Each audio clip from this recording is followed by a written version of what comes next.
काल आपल्या येथील चंद्रकला लक्ष्मण पाटील यांचं दुःखद निधन झालं. त्यांनी लहानपणापासून खूप कष्ट केलेले होते. तसेच लक्ष्मण पाटील हे सुद्धा खूप कष्टाळू होते. आयुष्यभर त्यांनी पाणी वाहिलं आणि मुलांना खूप मोठं केलं. त्यांचा आज लहान मुलगा सुभेदार म्हणून पुणे येथे कार्यरत आहेत आणि त्यांचा मोठा मुलगा संजय लक्ष्मण पाटील हे 25 वर्षापासून ग्रामपंचायत सदस्य आहेत. अतिशय कष्टाने येऊन जगलेली ताई काल आपल्यातून निघून गेली आणि जाताना सुद्धा समाजाला द्यायचं म्हणून त्यांनी आपल्या शरीराचे दान केलं. म्हणजे कोणी इतकं दान देत नाही, पण ताईंनी दिलं त्याबद्दल मला त्यांचा खूप अभिमान आहे, त्यांचा अभिमान वाटतो. अशा या मृत आत्म्यास, अशा या ताईस चिरशांती लाभो अशी प्रभूचरणी प्रार्थना करतो व माझी भावपूर्ण श्रद्धांजली अर्पण करतो.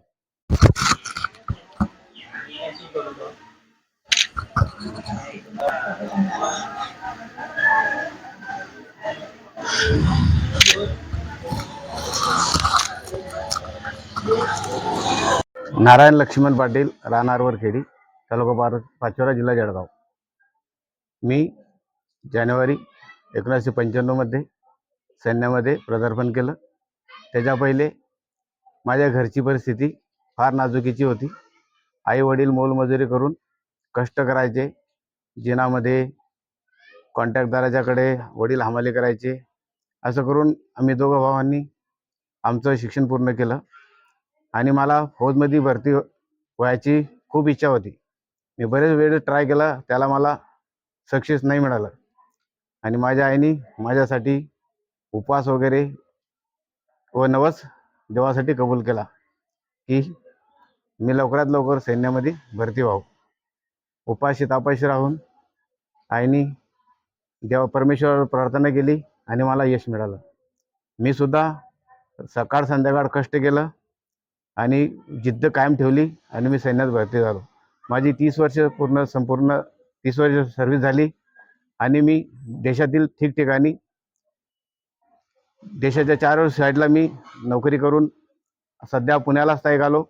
आणि 20 मे सकाळी 6:30 वाजता मी आपल्या सकाळी कार्यक्रमात ड्युटीवर जात असताना आई झोपलेली होती आणि मी सकाळचा परेड अटेंड करून आल्यावरती येत असताना बघितलं तर आई ही आपल्या बेडवरून खाली पडलेली दिसली. मी आईचा हावभाव बघितला आणि आईला एक पॅरलाइस टाईप झटका मला महसूस जाणवला आणि मी त्वरित आईला वेळ न लावता हॉस्पिटलमध्ये घेऊन गेला असताना तिथं आईची संपूर्ण चेकअप झालं. सर्व ट्रीटमेंट तिथं झाल्या आणि तिथं बरेचसे टेस्ट झाल्या. त्याच्यात जाणवलं की आईला ब्रेन हॅमर झालेलं आहे आणि त्यांनी आम्हाला सांगितलं की तुमच्या आईचं ब्रेन हॅमर झालेलं आहे. तत्पूर्वी आईने मला सांगितलं होतं मी अशी जाईल की तुम्हाला समजणार सुद्धा नाही. मी जायच्या पहिलं माझी इच्छा आहे की माझं हे शरीर जर मी कोणाला कामात पडलं येईल तर मला फार पुण्य मिळेल. तेच आम्ही केलं. आम्हाला जसं डॉक्टरने सांगितलं की तुमच्या आईला ब्रेन हॅमर झाला आणि आता 2 दिवसाच्या जास्त हे जगणार नाही, परंतु तुम्ही जर एक पुण्याचं काम केलं तर तुमच्या आईच्या आत्म्याला शांती मिळेल आणि याच्यात बरेचसे परिवार तुमच्या आई जिवंतच राहील. कारण शरीर हे माती आहे आणि शरीरातले जावयव हे जीवन आहे.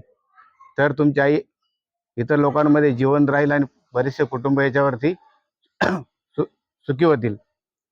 आणि मी तेच माझ्या सिनियरांनी मला सांगितलं की तुम्ही जर हे काम केलं तर तुमचं फार मोठं नाव होईल आणि तुमच्या आईला आत्म्याला शांती मिळेल. आणि तेच आम्ही केलं आणि आमच्या आईचं जे संपूर्ण शरीर आहे आम्ही समाजासाठी, देशासाठी आमच्या आईची जी इच्छा होती ती आम्ही पूर्ण केली. आमच्या आईच्यामुळे 5 लोकांचे जीवन वाचले, 5 कुटुंब हे सुखी झाले. मला माझ्या जनरल साहेबांनी त्याच्याबद्दल मला शाबासकी दिली व माझं सर्टिफिकेट देऊन माझं प्रोत्साहन केलं. लोकांना काय संदेश द्याल? याचा हे लोक मी समाजालाही सांगतो की अन्नदान जसं श्रेष्ठ आहे तसंच हे देहदान हे एक अनमोल दान आहे. सर्वात पुण्याचं काम आहे ज्याच्यात की जिवंतपणे लोकांना आपण ज्याने दुनिया बघितली नाही त्यांना डोळे देऊन तुम्ही त्यांना दुनिया बघायला दाखवू शकतात. किडनी देऊन संग दुसऱ्याला तुम्ही वाचवू शकता. देह देऊन संग तुम्ही दुसऱ्याचा परिवार वाचवू शकता. हे करणं फार आजच्या जगामध्ये काळाची गरज आहे. कारण आपल्या देशात बरेचसे लोक आज बरेचशा आजाराने मरण पावत आहे. ज्यांची टायमावरती जे त्यांना मिळायला पाहिजे ते न मिळाल्याने बरेचशे लोकांचं कुटुंब हे रस्त्यावर येत आहे. मी संजय लक्ष्मण पाटील, ग्रामपंचायत सदस्य, 25 वर्षापासून वरखेडमध्ये आहे आणि एक भाऊ हा देशाची सेवा करतोय, मी गावाची सेवा करतोय.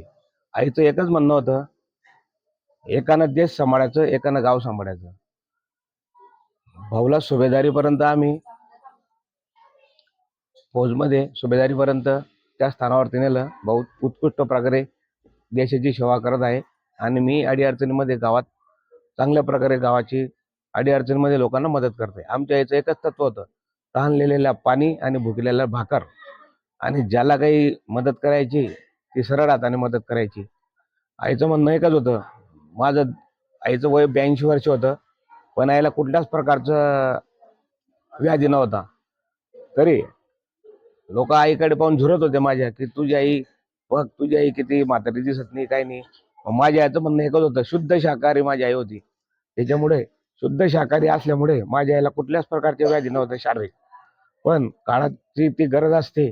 कोणाला परमेश्वराला बुद्धी दिला असेल देवाने, की कोणी 4-5 कुटुंब उद्ध्वस्त होत आहे वा, तर एक आई सांभाळू शकते त्यांना. म्हणून माझ्या आईला देवाने ब्रेन हॅमेजचा हा झटका आणला आणि आई अचानक केम हॉस्पिटलमध्ये ॲडमिट केली. तेव्हा तिथले जे डॉक्टर होते त्यांनी टेस्ट केल्यानंतर त्यांनी सांगितलं की तुमच्या आईला कुठल्याच प्रकारच्या व्याधी नाही, फक्त ब्रेन हॅमेज झाला आहे. ब्रेन हॅमेज होऊन काही उपयोग होणार नाही मग तुम्ही घरी गेल्यावर. पण आता जर तुम्ही 2-4 कुटुंब आमच्याकडे वेटिंगवरती आहे, त्यांचे जीव वाचवू शकला तर तुमची इच्छा काय. मला भाऊने फोन केला आणि मी भाऊला सांगितलं. मी क्षणाचा विचार केला, आता आपण आईला आणून काय करणार आहे, इथे तर आपण जाळून टाकणार आहे. पण आपल्या आई जर का ती त्यांच्या रूपाने जिवंत राहील तर आपल्याला काही हरकत नाही. म्हणून मी भाऊला सांगितलं, हे काही हरकत नाही बाबा, मी तुला मान्यता देतो. कोणाचे जर परिवाराचे आपल्या आईच्या अवयामुळे जर का समजा जीव वाचत असेल तर आईसारखं पुण्य कोणालाच मिळणार नाही. आपल्या आईला जे मिळेल ते आपल्याला मिळेल, अशा भावनेने मी सांगितलं आणि भावाने आईचे 5 अवयव दान केले.